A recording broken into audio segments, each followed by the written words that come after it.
2 millions de tonnes de marchandises sont acheminées vers notre île chaque année. Sur le port de Bastia, une vingtaine de transporteurs routiers attendent leur remorque. Aurélie est une des rares femmes à faire partie de cette corporation. L'été, c'est un peu plus compliqué, notamment à cause de la circulation. Il y a une charge de travail plus importante, surtout sur l'alimentaire, au niveau des supermarchés. Il y a un volume de travail plus important. Après, voilà, ça se passe en général très bien. Très bien, mais de temps en temps, un imprévu modifie toute la chaîne de la logistique. Le jour du tournage, le navire a 2 heures de retard. L'été, le bateau est programmé une demi-heure plus tôt. Il arrive à 6h30 pour des contraintes déjà de circulation dans le port. Il y a plus de bateaux.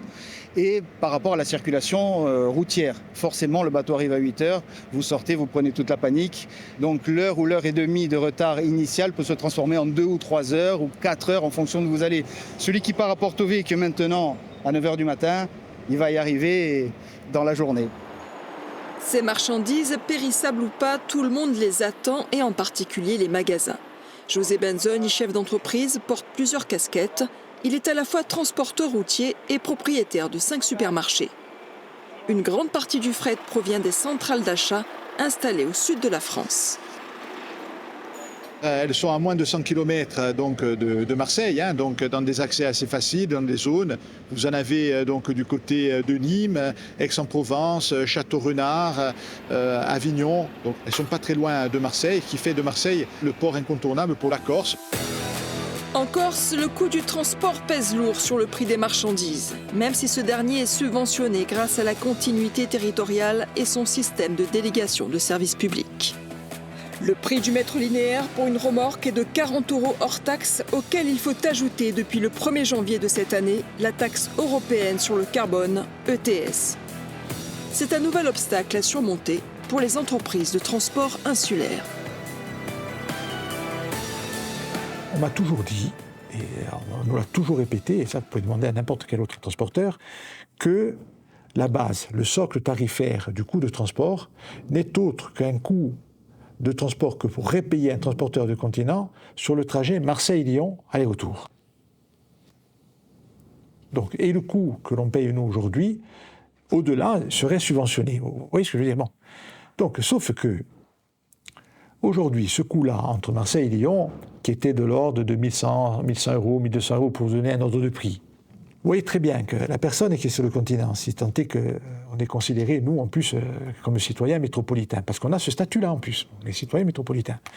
Ça veut dire que le chauffeur, l'entreprise qui va faire ce trajet entre Marseille et Lyon, il paye toujours le même prix aujourd'hui. Lui, il n'est pas impacté de taxes écologiques.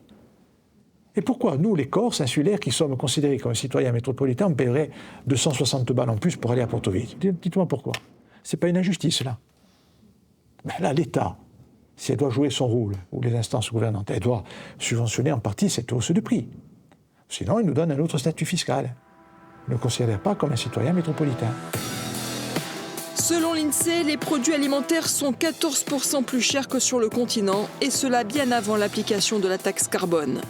De leur côté, les professionnels de la grande distribution avancent plutôt le chiffre de 8%. Dans ce tableau, la saison estivale reste prépondérante dans le chiffre d'affaires annuel des magasins en zone touristique. Il faut évaluer au mieux les besoins car les supermarchés ne font plus de stock et fonctionnent tous à flux tendu.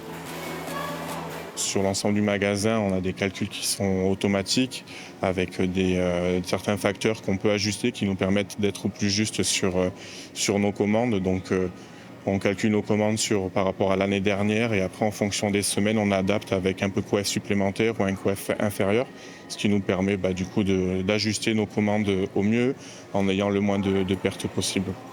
Du côté des clients, c'est un peu le système D. Dans tous les cas, les produits insulaires ont toujours la cote. Je connais personnellement beaucoup de petits producteurs, fromagers, les fruits, les melons, les fraises et tout. Souvent, je vais même chercher direct producteur. Dans les autres surfaces, je n'ai pas trouvé ce produit que j'ai l'habitude de prendre, du veau aux olives, que je mélange avec des pâtes. C'est délicieux et je ne trouvais pas ailleurs.